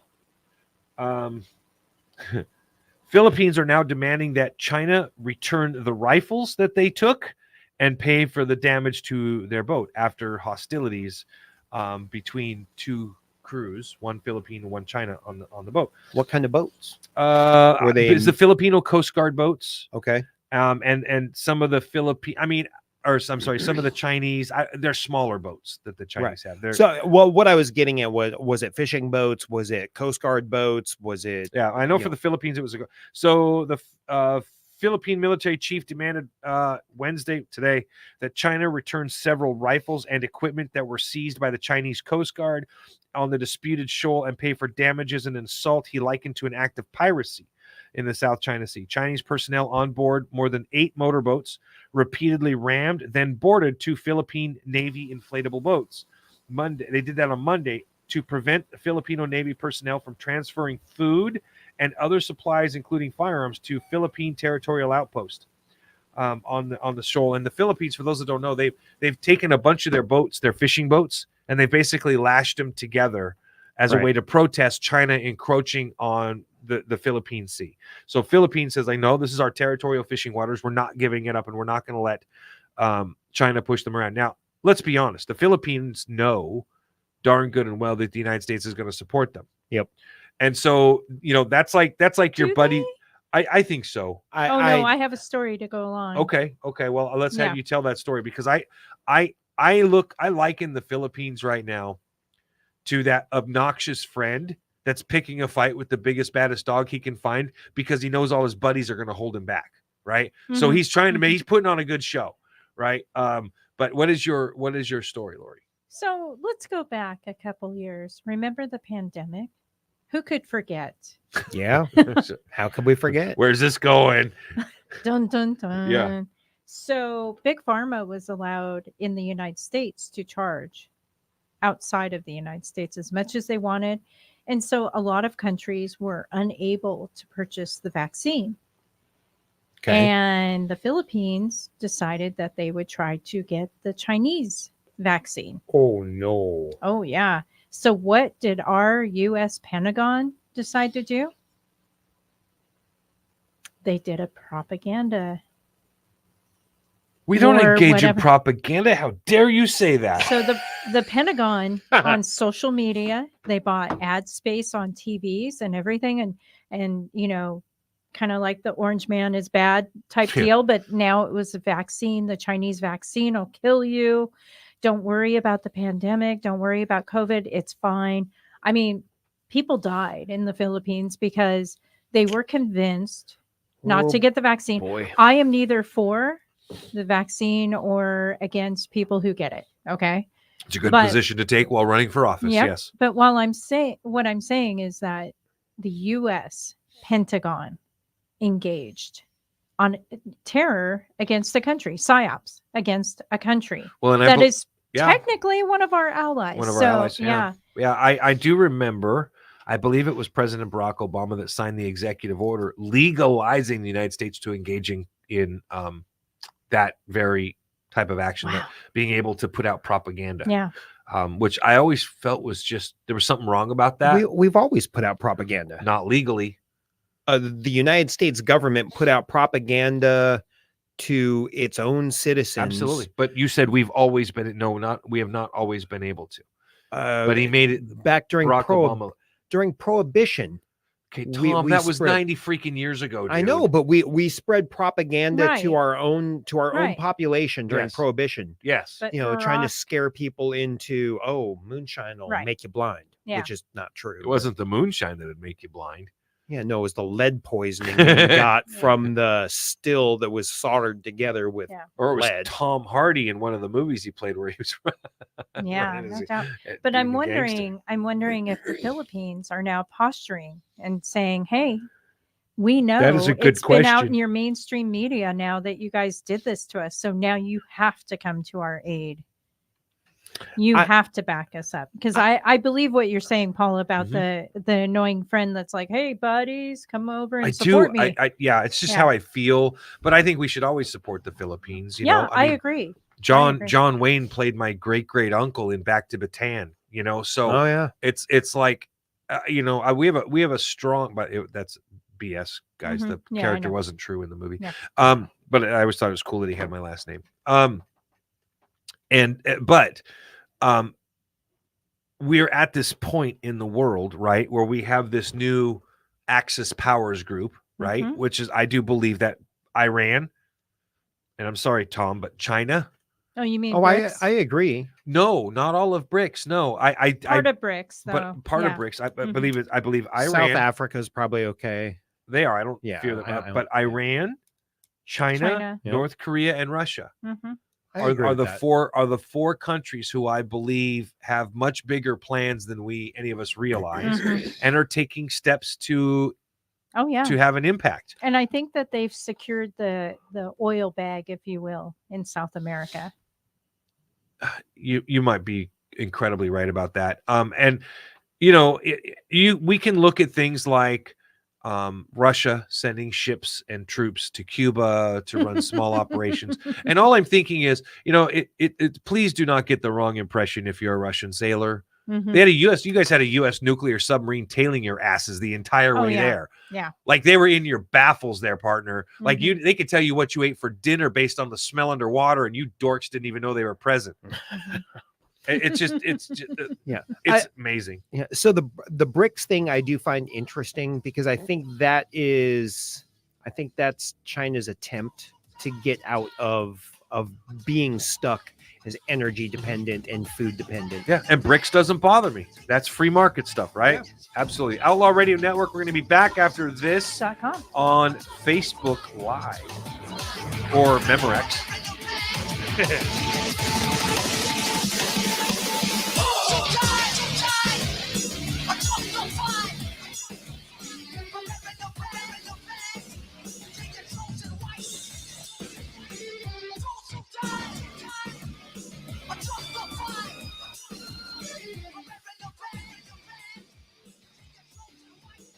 I just shared an article in our group chat. You did? Take a minute to scroll through that. The fine pride things that are happening in Boston. So it's funny because I want you guys to all get a sense of Dennis's personality. We're on Facebook. Yeah. This is literally the message Dennis just sent to us. This shit's ridiculous. and then he, you know, some commentary in the story. And I, you know, and listen, that's the one nice thing. It's like literally this group that works on this radio show runs the gambit for thoughts, things that we love and hate and everything like that. And it's like no matter what kind of story you find, at least one person here will probably find it either serious or humorous or think you're whacked out on drugs. But so we post this shit in our chat rooms to each other to be able to go over and discuss it. So I'm gonna. Is this a good story for me to read on air? Yeah, go through it. I mean, Okay. yeah, Boston Pride here. We're gonna see. Scroll through the pictures though; it will blow your mind. What's off Substack? They're selling penis plushies to kids. Wait, what? A family friendly. Scroll through. There's a picture. You went looking for the pictures? No, it's there. My God. I had heard about. Someone said something about this on Facebook, so Okay. I went in and looked it up. Very easy to look up.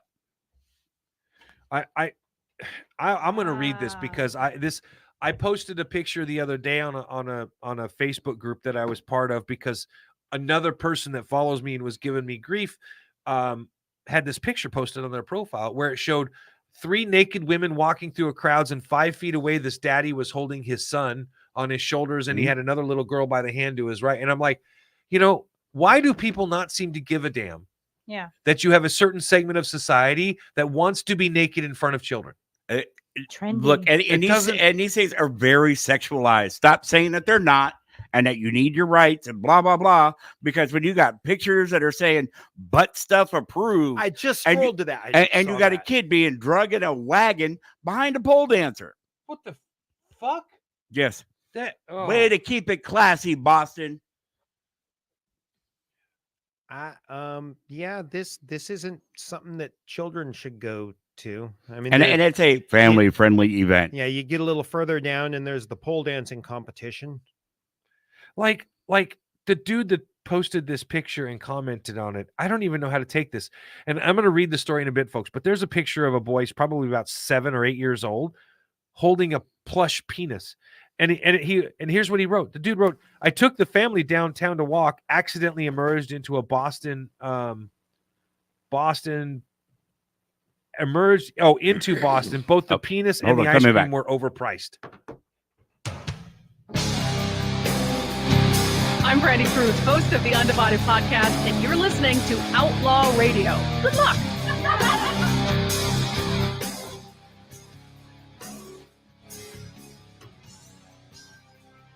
Wow, Dennis.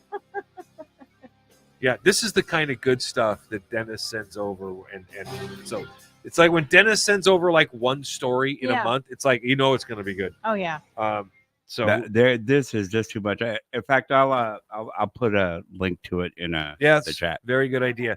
So here's this story courtesy of Dennis. Mm-hmm. Hey Boston, sexualizing kids is nothing to be proud of. Warning: NSFW content and receipts ahead. What does that even mean?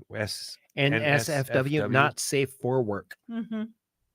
Oh well, we're at work. It's safe. Well, if you work in the corporate office space and you this pull would not be images up on your appropriate. computer screen, you might have problems. When you guys send stuff and I'm working from my house, I have no illusion of privacy with my laptop. So there's a lot of times I'll open the chat and I'm like, yeah, that's a later. You should just like silence the conversations with us while you're at work. Probably be your safest bet. All right. So you and I don't even consider that, right? I mean, No. when you and I use a computer to do a bid or something, you're in your living room. Yeah. I mean, who the hell cares what's on your browser? From Exactly. I just make sure Pornhub's off. I'm good. All right.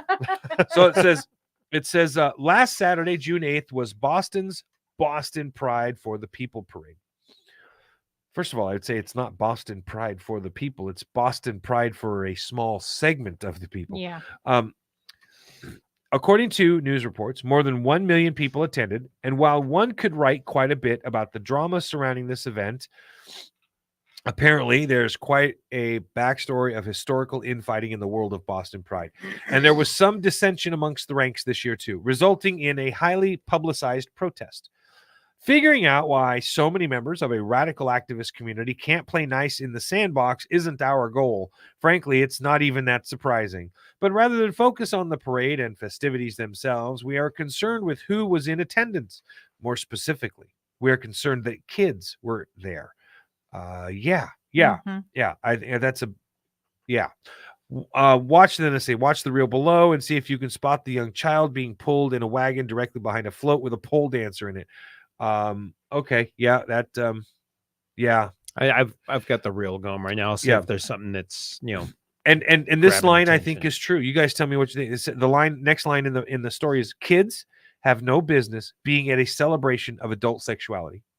Agreed. Bam. That Agreed. sums it up right Is it- there. I mean, it's that 100%. simple. It's that simple to me. Yeah, it's our responsibility as adults to keep the children innocent. I mean, They somebody, shouldn't be at least for a seen- little while. Yeah, I mean, Yep. it's one thing to have a street smart kid. That's different. But this is not. This isn't street smart. No, This is perversion against kids. So there's a picture of a couple of adults with their kids at the party, and they put in their the little comment section. They said that they are pushing the needle forward every day. Yeah. And the commentator says, "You mean like the needles full of puberty blockers or testosterone? Those needles, considering the child is wearing Protect Trans Kids sticker, that may indeed be the needle he's referring to." These are real things. Yeah. And then people like us are thrown under the bus and given every label imaginable as being phobic of whatever the word is of the day, simply because we object to this kind of behavior in front of children. Yeah. None of us care what the hell you do behind closed doors. Yeah. We just don't. Yeah, no, you want to. I mean, flat out, it's grooming. Yeah. Yeah. Yeah. Yeah, Dennis, 100%. you're right. And that's an agenda.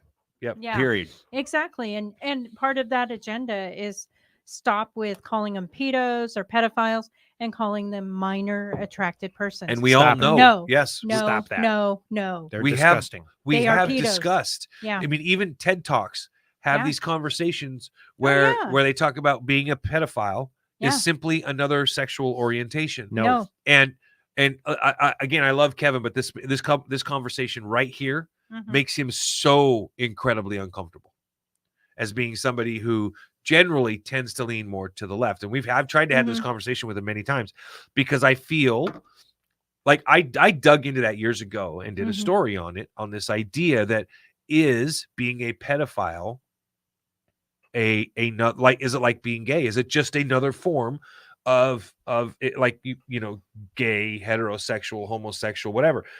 You know, if you're attracted to kids, is that just simply another sexual attraction, right? And should that be absorbed into the LGBTQ movement? They say no, and they are militant about it. And I find it to be very, very hypocritical of their entire movement, right? Because they are now treating those minor attracted persons just like they were treated 30 years ago. It's a tough one. Yeah, Kevin will not have that conversation on air. He doesn't know. No, that won't happen.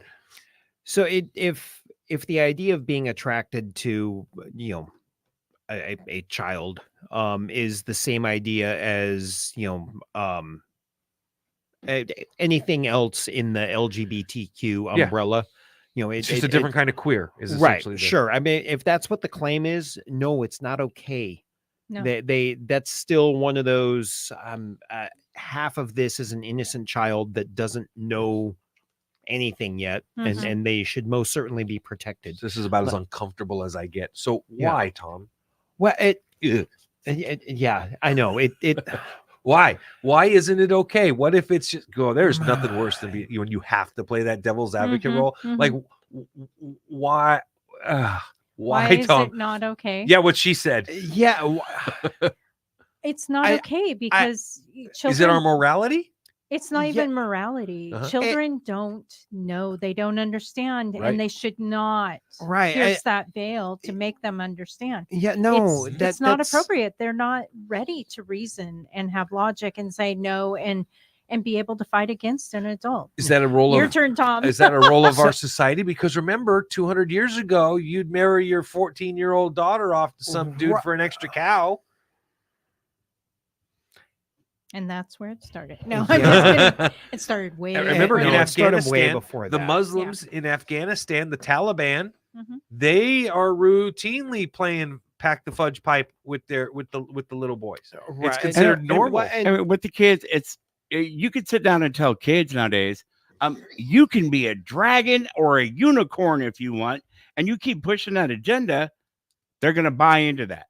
Yeah, because until they're grown, they don't know any better. Yeah, and they don't know right from wrong. Yep. And our job as adults, whether we're their parents, grandparents, aunts, uncles, we're supposed to be teaching them that's wrong. Well, and this protecting is right, them. and Yeah. protecting. Yeah, them. I mean that's the big thing is protecting them, right? But isn't that different from saying though? Because what I hear what you guys are. God, you make me so disgusting, okay, you guys. so- But here's I think here's the best rebuttal, right? When does the average young adult start to kind of dabble into their sexuality? I don't actually know the answer to that. I would guess, and what I'm do not. you mean by dabble? You got to start to explore. Oh, I mean, explore. Okay. you know, Thank you. You For say dabble, clarifying. you're making it sound like, when does a 30-year-old man play I with thought a you meant like 7-year-old nephew? the third grader. Yeah. Boy who doesn't like girls, but girls like boys. You know, Yeah, or something like that. no. Because I mean, like girls are more mature. Yeah, like truly starting to explore their sexuality. Right. Yeah. Okay. What is that? 14, 15, 16? 15 to 18, probably. Yeah, I mean, maybe a little bit younger in today's world. Right, but Maybe. that is, for lack of a better description, natural. Right, that exploration starts, 15, 16, right. It should be left alone, right? You're saying they should be left alone by adults, is what you're saying. Right. Yeah. Leave that curiosity alone. Let it happen naturally. You don't need to take a 10 or 11-year-old child and go, hey, look over there. And then, like someone said, in the chat, Marty, have a conversation with your kids.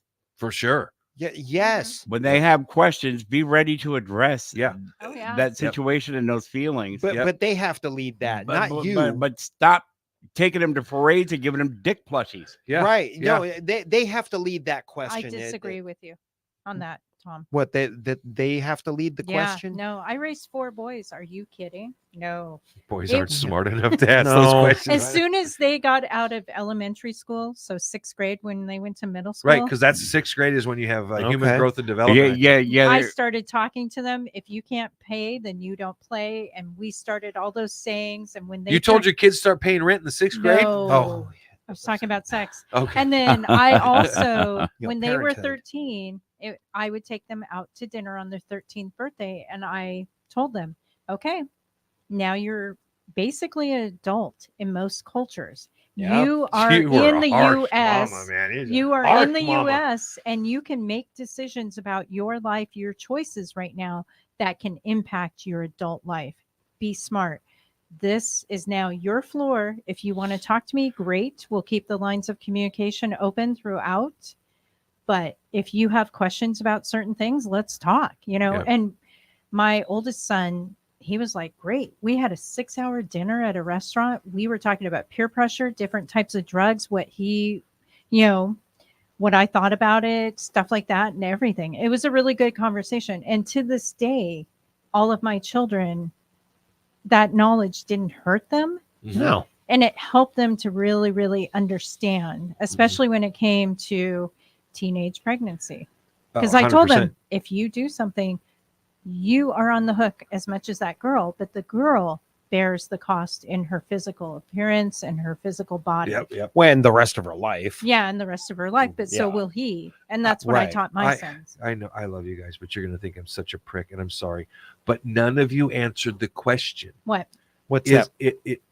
if you have somebody that's a minor attracted person, let's say they haven't crossed the line into pedophilia, right? They're just a minor attracted person.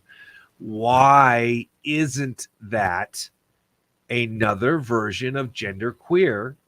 It Why? is. Wait. Why I have doesn't a it? question for Yeah. you, though. The thing How is- do you know they're a minor attracted person? Are they talking They have about to it? have They talked just about it, haven't yeah, or acted on it? acknowledged it in some way, yeah. Okay. Because as soon as they act on it, right, then it becomes criminal, Right. right? So I don't want to. Right. Hypothetically. Yeah, Right. I just want to Okay. make it a simple conversation. Right. Because like I said, I've tried having this conversation many times with Kevin because I think the LGBT community is incredibly hypocritical about this exact topic. Because when you listen to all of these psychologists, sex experts, all these people who claim to know all of this stuff, and what does the LGBTQ community tell us? That it's about the science, right? This is all about the science, right? Yet they tell you that the one group who's different than them Is that one? is that one, Yeah. is a minor attracted person. yeah. Well, so what's the difference between a minor attracted person and a person attracted to somebody of the same sex? They've What's the crossed- difference? They've crossed the line. Not if they haven't done it. That's why I said let's No, keep I know. it simple. I know. But my sister, family member and I had this conversation. Okay. She's part of that, not the queer, but the LGBT Okay. group. And we had this conversation. I was rather surprised because I thought she would be like, oh, yeah, whatever. She was like, hell to the no. No. Do you guys see the similarities though? So Because you've got a person who's minor attracted person attracted to kids. And what is the difference? This is where I'm trying. I don't know. Maybe I'm explaining it poorly. What is the difference? If you have a person who says, I'm attracted to the same gender, and you have a person that says, well, my attraction is to younger people, right? Right. Is it not a similar psychological situation? I think it's more simple than that. Okay. Right. Everyone's got their thing. Everyone's got the thing that pushes their buttons and The rings their kink. bells. Yeah. What I mean, you can call it a Lord, kink or as like kink, yeah. yeah. I mean, Tom's Uranus. yeah. Hey, whatever, right? You hear about the stereotypical, leather and fishnets or whatever. Wow, Tom. What we're talking kink, and that's a stereotypical like image for kink, right? Yeah. Leather fishnets and a rider's drop. Yep. Yay! Let's have fun. Candle wax. Sure, candle wax on the nipples. Whatever. I watched Weird Science. I understand. I almost think that like your attraction, whatever it is you're attracted to, it's just part of your psychological makeup. So unfortunately, for someone who has those pedophilic urges or what, they're just on the wrong side of law and morals and ethics. Well, I law, disagree. yes, definitely law if they act upon it, but why morals? Disagree. Well, for the United States, I mean, our collective morals are. You're talking so a national morality, right? That's why the LGBTQ community won't accept a minor attracted person into their ranks is because of morals. That's fair. Okay. agree partially, but I disagree. I think Margie hit the nail on the head. I'm Margie not really did? watching Yeah. the chat. God It's damn, a- write that down. It's about control, because Okay. if you think about it, if you're a man Mhm. and you're attracted to an 18-year-old, part of that attraction is not only the physical beauty, but the fact that innocent, inexperienced, not worldly, naive, you can Interesting. control I the relationship. Okay. You Fascinating. and Yeah. if you feel like 18-year-olds, because of social media or whatever, are more mature nowadays, you go down the scale Yeah. on the age. And so it's about control. Now, I'm That's not an just interesting idea. It and is. and it goes both ways. It's not just 18-year-old females, it's 18-year-old boys Uh-huh. or males. Sorry, guys. Right. It's about that control. It's Mhm. about doing all of that. And again, I'll bring up one of my children, first day of high school. He was rocking the long hair soccer look, and two girls who were seniors, first day of school. Hey, what's your name? Hey, we've got a car. You want to go to the movies after school? And he was like, yeah, I'm a freshman. I got approached by two girls who want to Right. take me out. And, he came home because he had to, and he had chores and stuff. And he told Right. me about it. Wah, wah, wah. I know. And he told me about it. And I go, so what do you think? Let's talk about what the natural conclusion of this would be. What do you think would have happened? And so we really talked through a bunch of different scenarios. Mhm. But it's interesting. And he's like, conclusion, sex, mom. That's the only conclusion. That's all there is. Oh. Nothing else counts. No, he knew of another kid who actually took those two girls up on it. They Yeah. wanted to see what would happen if they did like a drug cocktail Oh, good Lord. and Oh. have the kid ingest it at the movie theater. Oh my goodness. Yeah. Let me, okay. So I want to get back and Yeah, finish up yeah, here yeah. with Dennis's Mhm. article now that we got into the really disturbing stuff.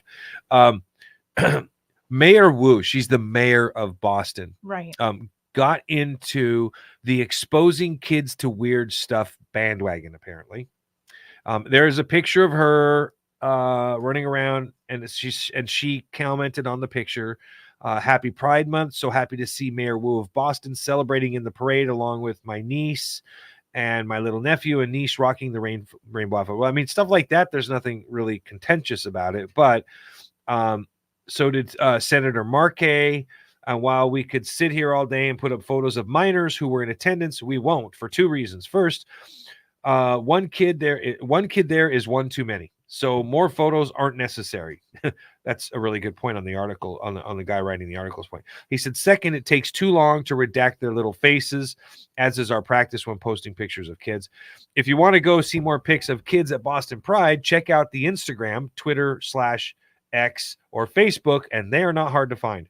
Why do some parents think kids belong at Pride events? It's a good question. Mhm. I don't really have an answer for that. How much of this, and your guys' take, because I guess this is a bit of a double-edged sword, because I don't give a damn about Pride Month. I don't any more than Black History Month or whatever. Like I just, it doesn't matter to me. Mhm. I'm happy for other people to celebrate that stuff. It just bears no weight on me, right? Right. So in that sense, like you said, I was a moderate. Yeah, I mean, kind of. I'm in the none you camp. It's none your Mhm. business. Right. You as long as you're not affecting me, do whatever you want.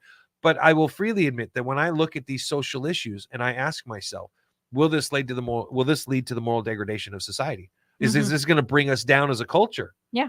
And I 'Cause think you're that that's breaking down norms. yes. Yeah. Is that a fair question to ask? I think that it is. Mhm. Now maybe I'm wrong, and history will prove if I'm right or wrong. But I feel like that is something that people do have a right. Am I okay with my culture and my society and my community engaging in certain practices? Have your pride parade. What are you doing taking children? Yeah. That's where the problem, is, because it normalizes Right. and sexualizes the children. And I'm not going to bring this back. I think that for example, the book reading, the trans people reading books to kids and stuff like that. Oh, drag queen story There are hour. similarities, but this isn't that, right? Yeah. This is. I think that's nothing. That's child's play, pardon the pun, compared to a parade like this where this kind of stuff is going on. Right. And we never got to do the drag queen story hour to even really get give an opinion one way or another on it. But nonetheless, so back to the story. It says, why do some parents think kids belong at a pride event? What do you guys think? Do you agree or disagree? Do kids belong at pride events or not? No. Nope. No? No. All three of you. I'm fine with pride, whatever community having an event, having a celebration. Great, have a good time. But yeah, kids don't. We kind of have to deal with something similar here at the radio station, right? Like we can cuss and swear on air all we want as long as nobody in our community finds it offensive. Right. They will. Yeah. So we don't. Yeah, we don't. But that's kind of the notion here, right? So it's a community sensitivity thing, community guidelines. I'm quoting Facebook. Yeah, I was going to say it's similar to Facebook guidelines. We have to follow certain things. And we're agreeing to those guidelines by being members of a community, I guess, right? Right. Mm-hmm. So it says, well, a charitable read would be that maybe they think, and this is going back to the answering the question, why do some parents think kids belong at a pride event? A charitable read of that question would be that maybe they think it's a nice way to teach their kids to be accepting or to appreciate diversity. Maybe they have a gay Uncle Charlie who they want to show support for, and they think that this is a good way to do it. Maybe they think celebrating pride is a kind thing to do. Maybe they just think it's no big deal, something fun and free to do on a sunny Saturday in the city. All of those reasons are bad. But sometimes good people have bad ideas, and we want to acknowledge that. Well, yeah, clearly some people have bad ideas. Sure. But some parents have clearly lost their minds. And then they point out the picture we were talking about earlier with a little 8-year-old boy walking around with the plush penis toy. Right. Yeah, like, that- what the fuck are you doing, dude? Like, what? Yeah. I think if I saw my own brother do that with his kid, I'd probably punch him square in the face. From this tweet, we learned two things. And what tweet are they talking about? I don't need. Oh, yeah, whatever. First, some people are terrible parents. That's definitely true. Sure. I mean, the terrible parents come in all walks of life. Absolutely. Yeah. 100%. And, different things make up Yep. terrible parents or good parents. And Absolutely. sometimes you're a terrible parent and you have a good parent moment, Yep. and vice versa. Second, they sell genitalia shaped plushies at Boston Pride. They also sell a variety of merchandise like horny animal badges. Like what? What? Yeah, I saw that picture. I couldn't quite they're make it badges out. with animals and the name of the animal and stuff on it, and then on top it says horny. Oh, geez. And they're selling these to the kids for like $15. Like, You know what? Just take your kids to a farm for a weekend. Right. They will Learn the see- birds and the bees. Yeah, they will see it all right So, there. yeah. Well, you're gonna love some of the shirts. I actually might buy one of these for Dennis just so he can burn it. These shirts say, here's one: no holes, no goals. God is trans, and mutt slut. My personal favorite. Maybe that's one we should get for Kevin for his divorce party. Mutt slut T-shirt. Good Lord. I thought we were getting some. Oh, yeah. And while we would hope that minors are kept away from such adult merchandise, the young boy holding the penis toy in the above photo shows that's not the case. Yep, that's the young boy we were talking about with the penis plushie. That's just odd. And as that not safe for work merch aside, there's also other adults only items laid out in plain view, like sex toys used for a ring toss game. Fun fact, Codman Health didn't share a photo of their booth. I wonder why. Thankfully, this nice lady did. And oh, wow. Sorry. Remember, Paul, it's okay. radio. Yep. I can't even describe that. I'm not going to do it. And I posted the link to this story in the chat. So Thank you, scroll Dennis. up under Dennis Buckle, you'll find it. Yeah, I appreciate that. I think that yeah, okay. There was also a massive display of free condoms, colorfully packaged like candy, advertised as butt stuff approved. Oh, yeah, I was going to make comment of that. I mean, billboard. Listen, again, if you're adults and you're going to it's fine. Yeah. Can you imagine trying to explain that to your 11-year-old? No, I literally can't. Yeah. That's why I'm like, it just God, Well, I don't. I mean, I don't know if you guys know this, but when I was growing up, there was a guy who would do the Pride Parade in Fremont, Seattle neighborhood, which is a very famous celebration. Yep. And he would always ride the bicycle.